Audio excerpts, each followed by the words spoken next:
بسم اللہ الرحمن الرحیم۔ السلام علیکم دوستو کل ایک کلپ نظر سے گزرا۔ اس کلپ میں حامد میر صاحب افواج پاکستان اور ISI کے اوپر کچھ الزامات لگا رہے تھے۔ الزامات کے ساتھ ساتھ وہ دھمکیاں بھی دے رہے تھے اور ساتھ ساتھ گالیاں بھی دے رہے تھے۔ میرے لیے تعجب کا باعث تھا کیونکہ حامد میر صاحب پاکستانی صحافت کا ایک بہت بڑا نام ہے جس سے کوئی بھی انکار نہیں کر سکتا، لیکن حامد میر صاحب کے منہ سے ایسے الفاظ سننا بھی حیرانگی کا باعث ہے، کیونکہ حامد میر صاحب جیسے صحافی بغیر تحقیق کے، بغیر ثبوت کے، بغیر دلیل کے اتنی بڑی بات کر جائیں گے، یہ ہمیں بھی اس کے اوپر حیرانگی ہے۔ معاملہ کچھ یوں ہوا کہ اسد طور جو کہ ایک صحافی ہے اور اپنا ایک YouTube چینل بھی چلاتے ہیں، ان کے اوپر ایک حملہ ہوا گھر پہ اور اس میں وہ زخمی ہوئے۔ اسد طور کے بقول کچھ لوگ آئے اور انہوں نے ان کو مارا اور ساتھ میں یہ بھی کہا کہ ہمیں ISI کے ایک افسر نے بھیجا ہے، اور اس کے بعد وہ چلے گئے۔ تو آپ یہاں سے اندازہ لگائیں کہ اس میں ISI کتنی ملوث ہو سکتی ہے۔ پہلی بات تو یہ کہ کوئی بھی ادارہ کسی کو مارنے آئے گا تو وہ کسی کو یہ نہیں بتائے گا کہ مجھے فلانے نے بھیجا ہے، کوئی پاگل ہے جو یہ بات کر سکے؟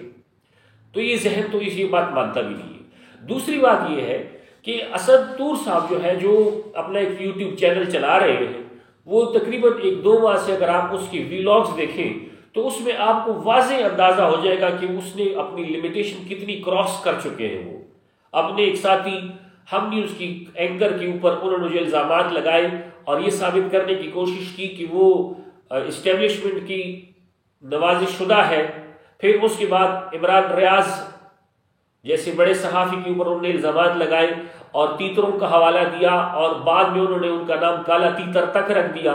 جب آپ یہاں تک کسی کے مخالفت میں چلے جائیں گے تو دوسرا آپ کو معاف نہیں کرے گا۔ اسی طرح حامد میر صاحب نے جس طرح کل بات کی، اپنی زبان چلائی، آپ یہاں سے اندازہ لگائیں کہ اگر ان کو افواج پاکستان یا ادارہ کچھ بھی نہیں کہتا تو ان کے چاہنے والوں کی تو دل آزاری ہوئی ہے نا۔ ہمیں سخت تکلیف ہوئی ہے جب انہوں نے یہ الزامات لگائے اور ساتھ میں یہ بھی کہہ دیا کہ پاکستانی فوج جو ہے اسرائیل کو تسلیم کرنے کی کوشش میں ہے، لیکن ہم اب ان کے آڑے آئے ہوئے ہیں۔ یہ بھی بڑی حیرانگی کے باعث ہے کہ پاکستانی فوج کچھ چاہے اور وہ صحافی اس کے لیے انکار کر دے، یہ تو میرا ذہن نہیں مانتا۔ حامد میر کی الزامات انتہائی تکلیف دہ الزامات ہیں۔ آپ خود انداز لگائیں کہ حامد میر صاحب نے جب یہ الزام لگائے تو خود فوج اور اس کے ملازمین کے اوپر کیا گزری ہوگی، لیکن اس کے ساتھ ساتھ جو اس کے فوج کے چاہنے والے ہیں، فوج کے ادارے سے منسلک جو لوگ ہیں، ان کے اوپر کیا گزری ہوگی۔ اب مجھے یہ بتائیں کہ اب اگر کل فوج کا کوئی چاہنے والا اٹھ کر حامد میر صاحب کی پینٹی لگا دے تو حامد میر صاحب یہی کہیں گے مجھے ISI نے مارا ہے۔ تو اس طرح کے الزامات لگانے سے پہلے آپ ثبوت دیکھ لیا کریں، دلائل دیکھ لیا کریں۔ اب حامد میر صاحب کو دیکھا دیکھی پاکستان کے جو دشمن ہیں وہ بھی متحرک ہو گئے ہیں۔